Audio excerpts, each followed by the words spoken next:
ओम श्री गणेशाय नमः। ओम श्री सरस्वती नमः। ओम श्री शंकराय नमः। ओम यशांके च विभाति भूधर्षुता देवापगामस्तके भाले वाजविधुर्गले च गरलं यशोरशिव्यालराट् सोऽयं भूतिविभूषणः सुरवरः सर्वाधिपः सर्वदा सर्वगतः शिवः शनिभः श्रीशंकरः पातु माम्। हर हर महादेव, हर हर शंभो।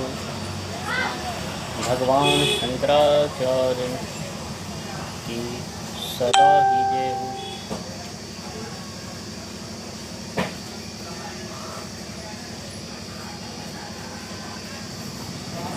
मित्रों, अहंकार एवं स्वाभिमान,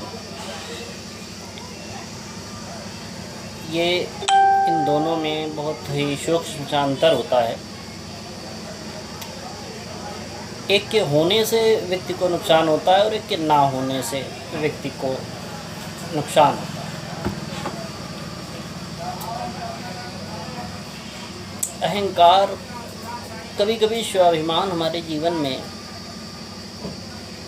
होता तो है, परंतु इसके विपरीत कभी कभी हमारा जो अहंकार होता है वो अहंकार स्वाभिमान के रूप में हमको भ्रमित करता है।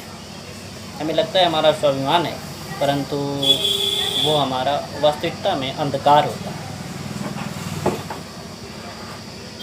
एक छोटी सी कहानी।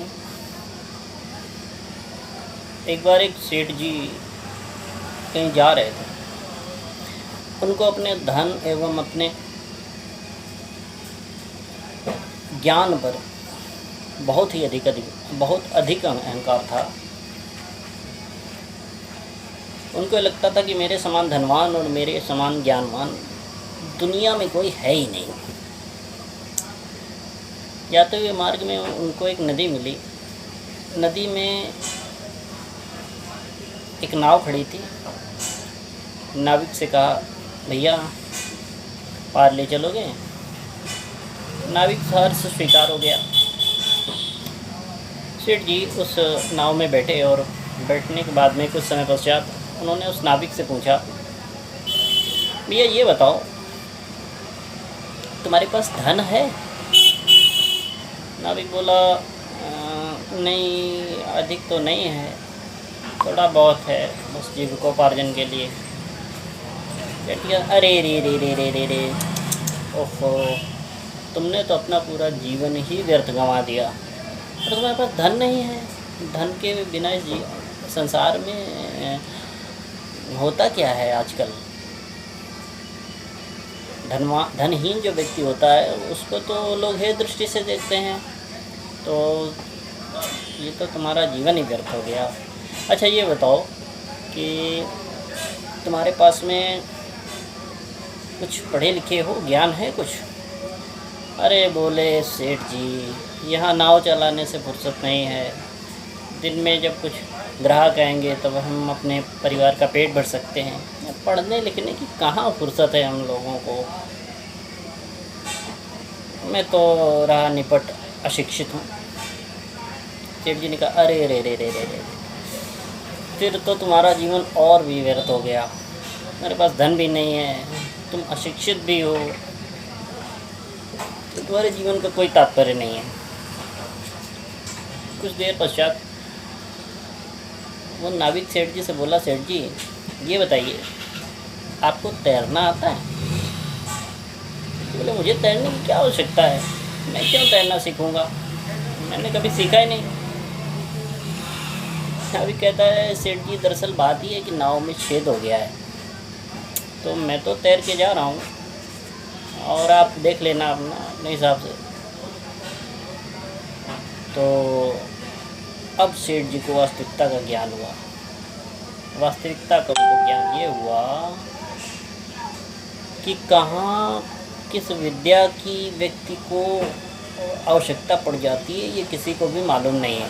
इसलिए कि कभी भी किसी को ना तो छोटा समझना चाहिए, छोटे से छोटा व्यक्ति भी हमारे कई बार बहुत काम आ जाता है, और ना ही हमारे पास जो विद्या है और दूसरे के पास में नहीं है तो उसको ये नहीं समझना चाहिए कि इसका जीवन व्यर्थ हो गया, या हम उसके ऊपर अपने अहंकार का प्रदर्शन करने लगें, तो ये बहुत ही अनुचित बात होती है। बहुत सारे काम हमको अपने नित्य नैमित्तिक जीवन कर्म में बहुत ऐसे लोगों की आवश्यकता पड़ती है जो हमारा काम करते हैं और वो काम हमको नहीं आता है।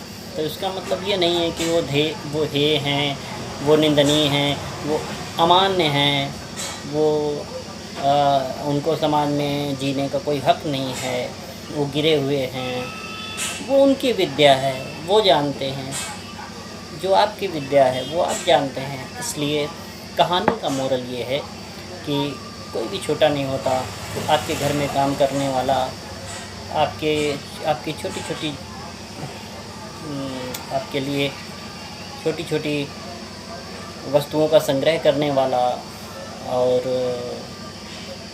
आपके नित्य जीवन में नित्य उपयोग के कई कार्य करने वाले हमारे जीवन में हमारे आसपास ऐसे बहुत सारे लोग होते हैं। हो सकता है जिनके पास में धन ना हो, या हो सकता है जिनके पास में शिक्षा का अभाव हो, परंतु उनके पास जो विद्या है वो आपके लिए काम आ रही है, आपके लिए उपयोगी है। इसलिए हमको सभी का आदर करना चाहिए, सभी का सम्मान करना चाहिए, और सभी के विचारों को सम्मान देना चाहिए। किसी को तुच्छ या हीन नहीं समझना चाहिए। एक छोटी सी कहानी है जिसके माध्यम से मैंने अपने कुछ मन के भाव आपके सामने व्यक्त किए, और पुनः इस प्रकार से आगे हम अपने जो भाव हैं वो आपके सामने व्यक्त करते रहेंगे। इसी मंगल कामना के साथ में हर हर महादेव, जय श्री राम।